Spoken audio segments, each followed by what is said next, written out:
தினமும் தியானம் தினமும் ஆசீர்வாத நிகழ்ச்சிக்கு உங்களை அன்போடு அழைக்கிறேன். இன்றைக்கு தியானிப்பதற்காக எபேசியருக்கு எழுதினதான நிருபம், பரிசுத்த அப்போஸ்தலர் பவுல் எபேசியருக்கு எழுதின நிருபம் 3ஆம் அதிகாரத்தின் 20ஆம் வசனம்.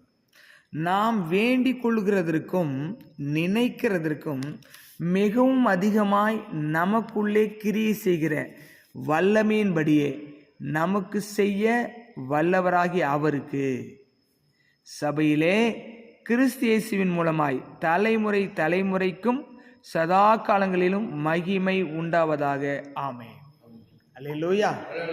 சத்தமா சொல்லலாமா? அல்லேலூயா. இதுல போட்டிருக்கு, எதிர்பார்ப்பதை காட்டிலும்.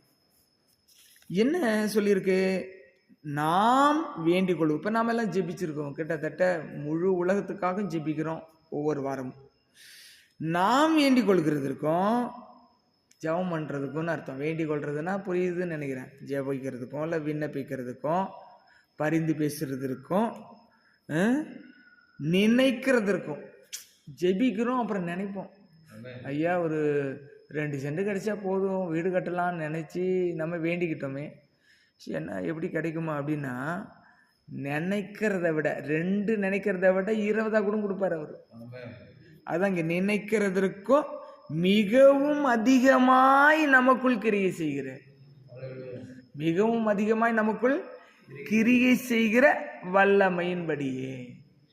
அப்ப நம்ம கொஞ்சமா ஜெபிச்சா அந்த கொஞ்சம் ஜெபத்தை பார்த்துட்டு நீ கொஞ்சமா தானே கேட்ட, இந்த கொஞ்சமா வாங்கிக்கன்னு சொல்ல மாட்டாரா. மிகவும் அதிகமாய் அவர் தாளாரமாய் கொடுப்பார்னு சொல்றாரு. ஆவிக்குரிய விஷயங்களா இருக்கலாம், பொருளாதார விஷயங்களா இருக்கலாம், எந்த விஷயமா இருக்கலாம். ஆனா நம்ம ஆவியில கேட்கணும். எப்படி கேட்கணும்? ஆவியில கேட்கணும். ஆவியிலிருந்து போன விண்ணப்பம். நமக்கு செய்ய வல்லவராகி அவருக்கு என்ன போட்டிருக்கு? நமக்கு செய்ய வல்ல. இன்னைக்கு காலையில் எத்தனை பேர் இந்த ஆலயத்தில் வந்து ஜெபிக்கிறீங்களோ, நான் ரொம்ப தெளிவா சொல்றேன், நீங்க நினைக்கிறதுக்கும் வேண்டிக் கொள்றதுக்கும் மிகவும் அதிகமா உங்களுக்கு செஞ்சு முடிப்பார். நீங்க வீட்டுக்கு போகும்பொழுது அது நடக்கும்.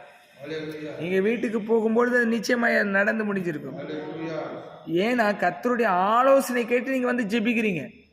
அதனால ஜெபிக்கிறதுனால அது வந்து நடக்கும். அதுக்கு அடுத்து சொல்லி இருக்கிறாரு, சபையிலே. என்ன போட்டிருக்கு? சபையிலே. அந்த வாசம் பாருங்க, சபையிலே. எங்க வந்து ஜெபிக்கணும்? வீட்டிலே. நான் ஜெபிக்கிற நிறைய பேர் கதை விட்டுட்டு இருப்பாங்க. இந்த கதையெல்லாம் ஆகாது. லோக்கல்ல இருக்கிற மக்கள் எல்லாம் சபையில் தான் வந்து ஜெபிக்கணும்.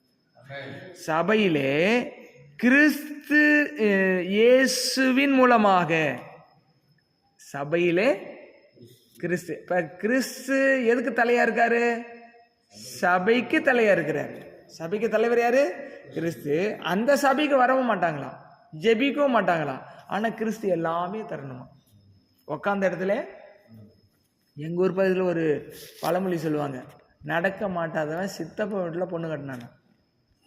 என்னவா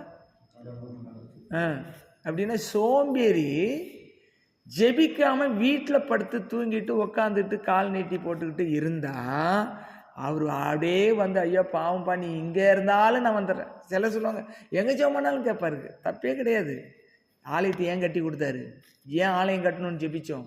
ஏன் ஆலயத்துக்கு முக்கியத்துவம் கொடுக்கணும்னா, அவர் சபைக்கு தலைவர். சபையில் வந்து அதிகாலையில் முழிக்கணும். அல்லேலூயா. பாருங்க, நீங்க பாட்டு படிக்க ஆள் இல்லை, விண்ணப்பம் சொல்ல ஆள் இல்லைன்னு ஜெபிக்கும் போது எனக்கு வேதனையா இருக்கு. இவ்வளவு பெரிய சபையில. நல்லா கவனிங்க, இங்க போட்டிருக்கிறது, சபையிலே கிறிஸ்து இயேசுவின் மூலமாக தலைமுறை தலைமுறைக்கும் சதா காலங்களிலும் மகிமை உண்டாக வேண்டும். நீங்க ஜெபிக்க மட்டும் இல்ல, நீங்க உங்க பிள்ளைங்க ஜெபிக்கணும், உங்க பேர பிள்ளைங்க வந்து ஜெபிச்சுட்டு இருக்கணும். சின்ன குழந்தைங்களுக்கு ஓட்டம் ஓடியாது, காலையில ஆனா முட்டி போட்டு ஜெபிக்கணும். அதுதான் எழுப்புதல். எங்கெங்கேயோ போய் ஜெபிக்கிற எழுப்புதல் கிடையாது. வேதாந்தம் பேசுறது எழுப்புதல் கிடையாது. எனக்கெல்லாம் அது தெரியுது சொல்றது எழுப்புதல் கிடையாது. அதிகாலை வந்து இறங்கி ஜெபிக்கிறோமா, இருட்டோட ஜெபிக்கிறோமா, கர்த்தரை கனம் பண்றோமா, ஊழியத்தை கனம் பண்றோமான்றதான் முக்கியம். ஆகவே இந்த காலவேளையில வந்து ஜெபிக்கிறவங்களுக்கு விசேஷ ஆசீர்வாதமாகி இந்த வசனத்துல நீங்கள் நினைக்கிறதுக்கும் வேண்டிக் கொள்றதுக்கும் மிகவும் அதிகமாக உங்களுக்குள்ளாக கிரியை செய்து அவருக்கு மகிமை வரும்படியாக உங்கள் மூலமாக, உங்கள் தலைமுறை தலைமுறை மூலமாக செய்வார். கண்களை மூடி ஜெபிப்போம். எங்கள் அன்பு நிறைந்த தகப்பனே, இந்த வசனத்தை எனக்கும் சபைக்கும் கொடுத்தீரே. அதிகாலையில் ஆலயத்தில் உட்கார்ந்து இருக்கிறவர்களுக்காக கொடுக்கிற இந்த ஆசீர்வாதத்துக்காக நன்றி. எந்தெந்த சபையில் அதிகாலை ஆலயத்தில் போய் உட்கார்ந்து இருக்கிறாங்களோ அவர்களை விசேஷமாய் ஆசீர்வதித்து கனப்படுத்தும். இயேசுவின் நாமத்தை ஒப்புக்கொண்டு ஜெபிக்கிற நல்ல பிதாவே, ஆமென்.